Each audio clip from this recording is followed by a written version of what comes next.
Di ulang tahunnya yang ke-70, Harun tersenyum di hadapan anak-anaknya, tapi keesokan paginya, tubuhnya lumpuh separuh dan hidupnya tak pernah sama lagi. Tak ada yang tahu bahwa di balik senyum itu, dimulailah kehancuran perlahan bukan karena penyakit, tapi karena perlakuan keluarganya sendiri. Apa yang terjadi ketika seorang ayah yang pernah dihormati, kini dianggap hanya pengganggu di rumah sendiri? Apakah harga diri bisa bertahan? Saat anak-anak mulai menghindar dan cucu bahkan tak mengenal siapa dirinya, kisah ini akan membuka mata dan menghantam nurani. Karena Harun bukan satu-satunya, bisa jadi kisahnya adalah gambaran masa depan kita semua. Jangan lewatkan. Subscribe ke Cahaya Usia Tua sekarang dan siapkan hati Anda, karena yang paling menyakitkan bukan tua, tapi dilupakan. Namaku Harun. Usiaku 75 tahun. Dulu aku adalah seorang kepala produksi di sebuah pabrik besar di Surabaya. Hidupku penuh perjuangan. Dari kecil aku sudah terbiasa hidup dalam keterbatasan. Aku lahir tahun 1949 di sebuah desa kecil di Lamongan. Ayah dan ibu bekerja keras di ladang dan aku adalah anak kedua dari 5 bersaudara. Masa kecilku tidak dihiasi mainan atau liburan. Hanya ada kerja keras, belajar di bawah cahaya lampu minyak, dan harapan bahwa suatu hari hidupku bisa berubah. Aku mulai bekerja di pabrik saat usia 20 tahun sebagai buruh biasa. Tahun 1975 aku diangkat menjadi kepala regu. Dari sana, karierku perlahan menanjak. Tahun 1985 aku naik jabatan menjadi wakil kepala produksi. Dan pada akhirnya, tahun 1995 aku menjadi kepala produksi penuh. Aku bangga karena semua itu kurai bukan karena koneksi, tapi karena kerja keras. Aku membeli rumah sederhana, menikahi Siti Maryam, perempuan lembut yang menemaniku sepanjang suka dan duka. Kami memiliki 2 anak, Fajar dan Rina. Tahun 2014 aku resmi pensiun. Aku membayangkan hari tua yang tenang. Bangun pagi, salat subuh berjamaah di masjid, menyiram tanaman, memberi makan ayam, dan sore harinya main catur di pos ronda. Awalnya memang seperti itu. Fajar bekerja di Jakarta sebagai konsultan keuangan.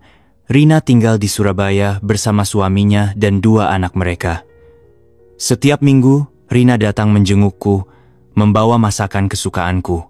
Aku merasa hidupku cukup, namun semua berubah saat ulang tahunku yang ke-70. Hari itu tubuhku terasa sedikit lemas, tapi aku mengira itu hanya karena kurang tidur. Esok paginya, saat hendak berjalan ke kamar mandi, kakiku mendadak lemas dan aku hampir jatuh. Tanganku seperti tak bisa digerakkan.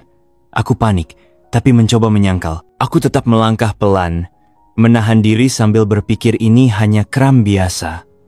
Tapi saat mencoba mengangkat tangan kiriku, ia tetap tak bergerak. Dengan susah payah, aku menelepon Rina. Ia datang tergesa-gesa dan langsung membawaku ke rumah sakit. Dokter mengatakan aku terkena stroke ringan dan sebagian tubuhku mengalami kelumpuhan. Aku harus menjalani fisioterapi dalam waktu lama. Dunia seakan runtuh di hadapanku. Tubuh yang dulu kuat kini menjadi beban. Aku mulai memakai tongkat, tidak bisa menyetir lagi, dan harus dibantu saat mandi dan berpakaian. Rina yang awalnya sabar, merawatku perlahan mulai terlihat kelelahan. Ia bekerja sebagai guru, harus mengurus 2 anak dan rumah tangga. Kini ditambah mengurus ayahnya yang lumpuh. Aku merasa bersalah, tapi tak tahu harus bagaimana. Fajar yang di Jakarta hanya bisa datang sebulan sekali. Dan meski ia sering menelpon, tapi itu tak cukup mengobati rasa sepi dan ketergantungan yang kurasakan. Hari-hariku mulai dipenuhi rasa malu dan tak berguna. Pernah suatu malam aku mendengar Rina berbicara dengan Fajar lewat telepon. Ia tidak tahu aku mendengarnya. Suaranya lelah, hampir menangis. "Mas, aku nggak sanggup lagi. Ayah makin susah diurus. Aku kerja, anak-anak juga butuh aku. Rumah tanggaku juga mulai terganggu. Aku terpaku." Kata-kata itu menusuk seperti pisau. Aku, yang dulu kepala keluarga, kini dianggap beban. Malam itu aku menangis dalam diam. Esoknya, aku mulai menarik diri, tidak lagi meminta tolong. berusaha mandi sendiri, meski harus merangkak ke kamar mandi. Aku berpura-pura makan, agar Rina tak perlu repot. Tapi tubuhku semakin lemah, dan akhirnya aku sadar, aku tak bisa sendiri. Rina lalu mengusulkan untuk mencari perawat. Aku setuju, meski dengan berat hati. Namun biaya perawat sangat tinggi. Yang lokal bisa sampai 4-5 juta per bulan. Yang dari luar negeri butuh proses 3 bulan dan tetap mahal. Uang pensiunku hanya 8 juta per bulan, sedangkan tabunganku 420 juta. Saat dihitung, jika setiap bulan keluar 3-5 juta, maka tabunganku hanya akan cukup untuk 10 tahun. Itu pun tanpa biaya tak terduga. Aku mulai dihantui kecemasan ekonomi. Aku yang dulu mengatur keuangan perusahaan, kini bingung mengatur hidup sendiri.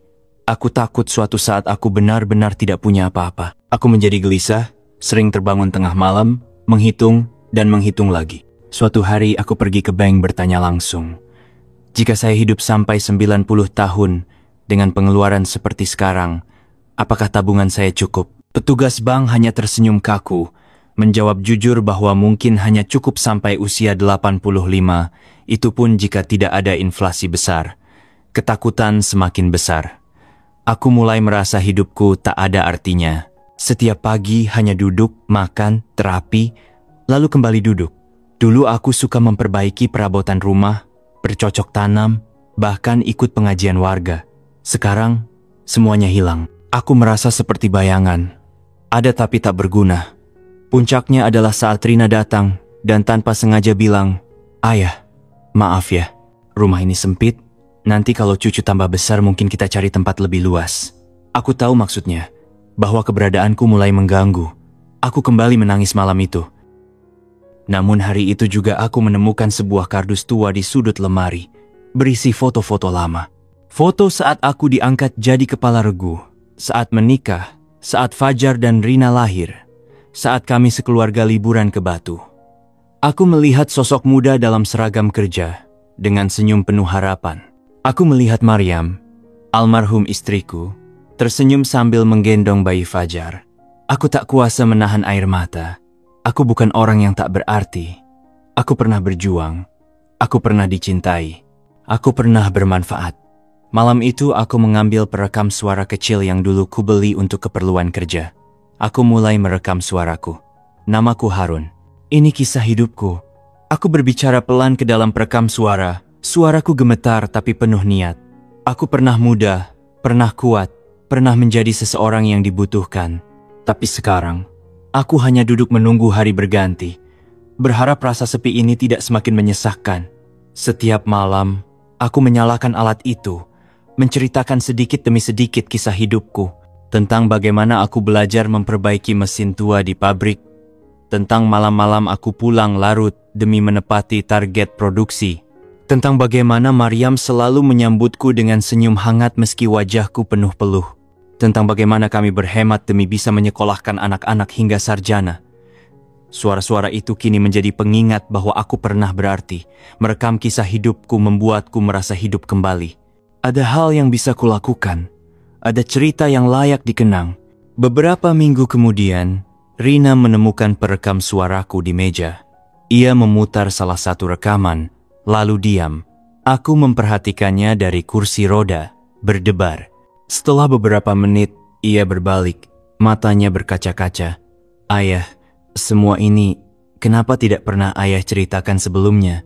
Aku tersenyum lemah, karena selama ini aku pikir tidak penting. Sejak saat itu, sesuatu mulai berubah. Rina mulai memperlakukan aku bukan hanya sebagai orang tua yang harus dirawat, tapi sebagai pribadi dengan sejarah. Ia mulai bertanya lebih banyak tentang masa mudaku, tentang ibunya, tentang bagaimana aku mengatasi kesulitan. Lalu suatu hari, Fajar datang dari Jakarta, membawa kejutan. Ia mencetak beberapa bagian transkrip dari rekamanku dan menyusunnya dalam sebuah buku kecil bertajuk Catatan Harun. Ia memberikannya padaku dengan bangga. Aku ingin anak-anakku tahu siapa kakek mereka yang sebenarnya. Hatiku nyaris meledak karena haru. Untuk pertama kalinya sejak pensiun, aku merasa dihargai bukan karena aku pernah memberi uang, tapi karena aku pernah hidup, sungguh-sungguh hidup. Sejak saat buku kecil itu hadir di tanganku, hari-hariku tak lagi sama. Setiap pagi, sebelum fisioterapi dimulai, aku akan membuka halaman demi halaman, membaca ulang kisah-kisah yang dulu hanya menjadi bisikan dalam pikiranku. Aku mulai memahami bahwa kenangan, ketika dibagikan, memiliki kekuatan menyembuhkan. Suatu sore, Rina mengajakku ke taman kompleks. Sudah lama aku tidak keluar rumah selain untuk ke rumah sakit. Ia mendorong kursi rodaku dengan hati-hati sambil bercerita tentang pekerjaannya. Wajahnya tampak lebih tenang, tak sepenat dulu. Ayah tahu nggak?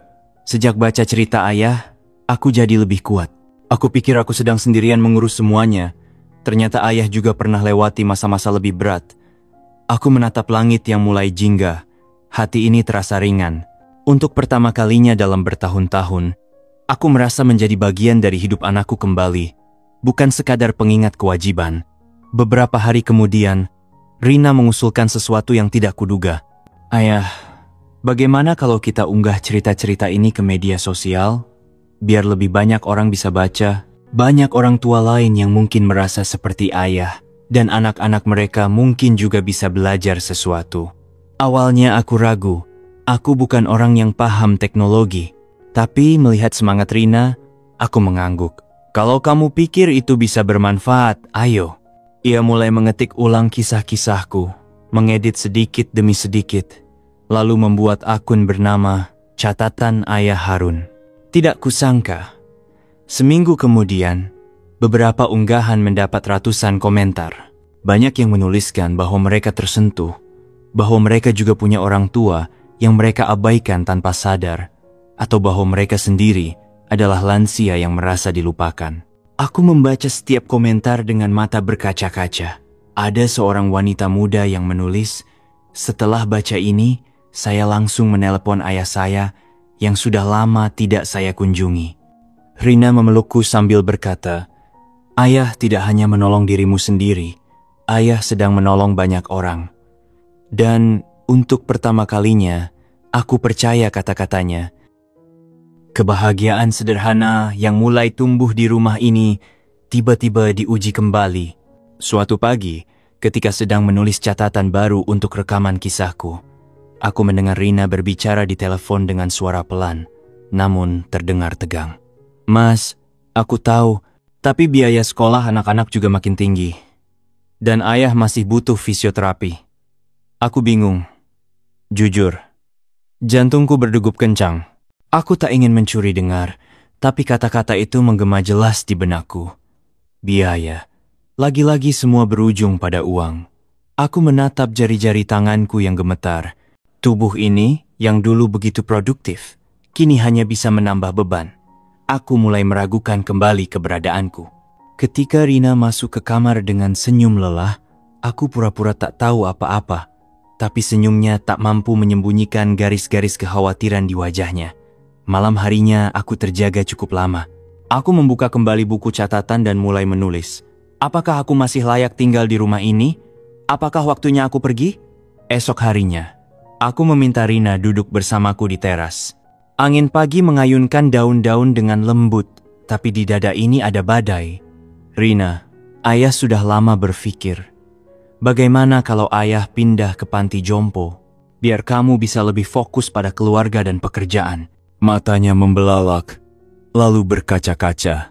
"Ayah, jangan bicara begitu. Kami nggak pernah ingin ayah pergi." "Iya, aku capek, tapi itu bukan karena ayah. Aku cuma manusia biasa yang sedang belajar jadi kuat." Aku terdiam, kata-katanya menusuk. Namun bukan karena sakit, melainkan karena kejujuran dan cinta yang tulus. Kami duduk lama dalam diam. Di antara desir angin dan suara burung, aku merasa diterima lagi. Bukan karena aku kuat, tapi karena aku tetap ayah mereka. Namun aku tahu, waktu tak bisa dibohongi. Aku harus bersiap. Tak selamanya, aku akan ada di sini. Jadi mulai hari itu, aku membuat keputusan. Aku akan menyusun semua kisahku menjadi satu warisan yang bukan berupa harta, melainkan pelajaran hidup.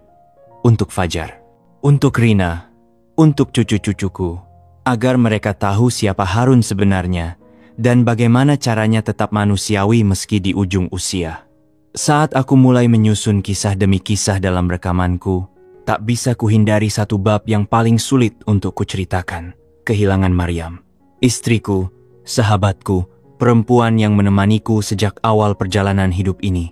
Maryam bukan hanya ibu dari anak-anakku, ia adalah cahayaku di tengah gelap.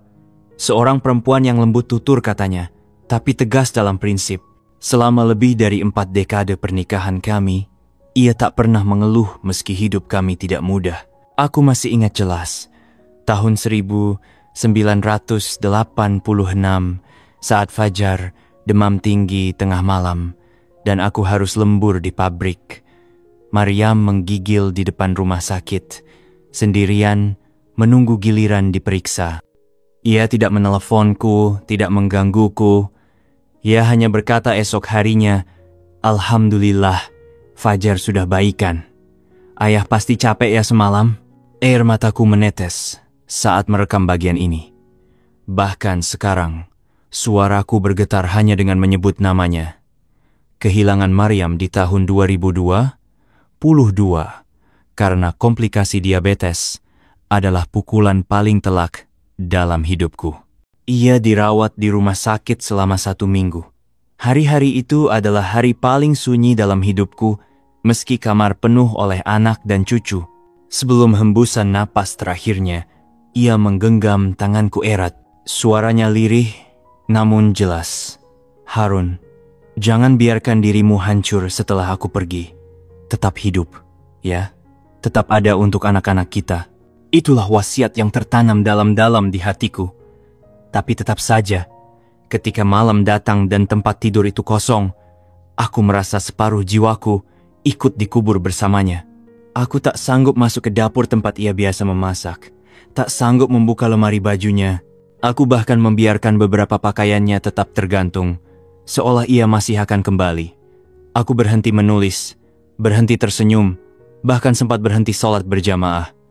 Aku hanya duduk, menunggu. Entah menunggu apa. Waktu itu, aku berpikir, untuk apa hidup jika tak ada lagi yang menyambutku di rumah? Tapi kemudian, aku ingat, aku masih punya Rina, aku masih punya Fajar, dan Maryam pasti tidak ingin aku menyerah. Maka aku mulai bangkit, perlahan, kembali ke masjid, menyapu halaman, menulis 1 baris catatan sehari. Hanya 1. Dan dari 1 baris itu, lahirlah ribuan kata. Kini, kata-kata itu akan menjadi warisan. Sebuah janji pada Maryam, bahwa aku tidak akan pergi dalam diam. Bahwa aku akan tetap hidup dan hidup dengan bermakna. Rekaman malam itu kuakhiri dengan suara lirih. Untuk Maryam, yang selalu menjadi alasan aku bertahan. Setelah malam itu, aku tak lagi merekam hanya untuk diriku sendiri. Setiap kata yang kusuarakan terasa seperti doa untuk Maryam dan pesan untuk mereka yang akan datang setelahku. Aku mulai menyusun narasi bukan sekadar sebagai kenangan, tapi sebagai warisan. Suatu pagi, Rina masuk ke kamar dengan senyum lembut. Di tangannya ada sebuah flash disk kecil. "Ayah, semua rekaman ayah. Aku sudah salin dan susun perbagian. Aku juga buatkan covernya. Seperti buku audio. Kalau ayah mau, kita bisa unggah ke podcast." Aku terkesiap. Podcast? Harun yang dulu hanya tahu mesin dan logam, sekarang ada di internet? Kami tertawa bersama. Tapi tawa itu penuh rasa. Rasa bangga, rasa diterima, rasa dibutuhkan. Bukan karena aku kuat, tapi karena kisah hidupku ternyata mampu menyentuh hati orang lain. Minggu berikutnya, Rina menampilkan komentar-komentar dari para pendengar. Ada yang menulis, "Saya putuskan mengajak ayah saya tinggal kembali setelah dengar kisah Bapa." Yang lain menulis, "Saya menangis karena saya lupa bahwa kakek saya juga pernah punya impian." Aku membaca setiap komentar itu dengan mata berkaca-kaca. Mungkin aku tidak kaya harta, tapi sekarang aku tahu, kisahku telah menjadi cahaya bagi orang lain. Di sebuah malam yang sunyi, aku duduk di beranda, mengenakan jaket tipis yang dulu sering dipakaikan Maryam sebelum keluar rumah. Udara terasa lebih sejuk dari biasanya. Bintang-bintang menggantung di langit seperti titik-titik harapan yang dulu sempat hilang dari pandanganku. Aku mengeluarkan perekam suara terakhirku. Kali ini bukan untuk menceritakan masa lalu, tapi untuk menyampaikan pesan terakhir. Untuk siapapun yang sedang mendengarkan ini, jika kamu merasa tua, sendirian, atau dilupakan, ketahuilah bahwa kamu masih berharga. Suaramu masih penting, kehadiranmu masih bermakna. Dan yang terpenting, kamu tidak sendirian. Aku menutup rekaman itu dengan satu kalimat. Karena yang paling menyakitkan bukan menjadi tua, tapi merasa tak ada yang peduli. Dan sekarang aku tahu ternyata masih banyak yang peduli. Beberapa hari kemudian, aku serahkan semua rekamanku pada Rina. Ia mencium tanganku dan berkata, "Terima kasih ayah, kisah ayah akan kami jaga dan terus kami bagikan." Hari-hari terakhirku dipenuhi senyuman kecil, secangkir teh hangat, dan cerita-cerita yang terus hidup di antara anak dan cucuku. Aku tak lagi takut akan kepergian, karena aku tahu aku telah meninggalkan sesuatu yang tak bisa dihapus waktu. Sebuah suara dan sebuah warisan jiwa. Dan jika suatu hari nanti seseorang mendengarkan kisah ini sambil duduk di kursi tua seperti aku sekarang, aku harap ia tahu hidupnya masih berarti. Ini adalah kisahku. Aku Harun, dan aku pernah hidup sepenuh hati.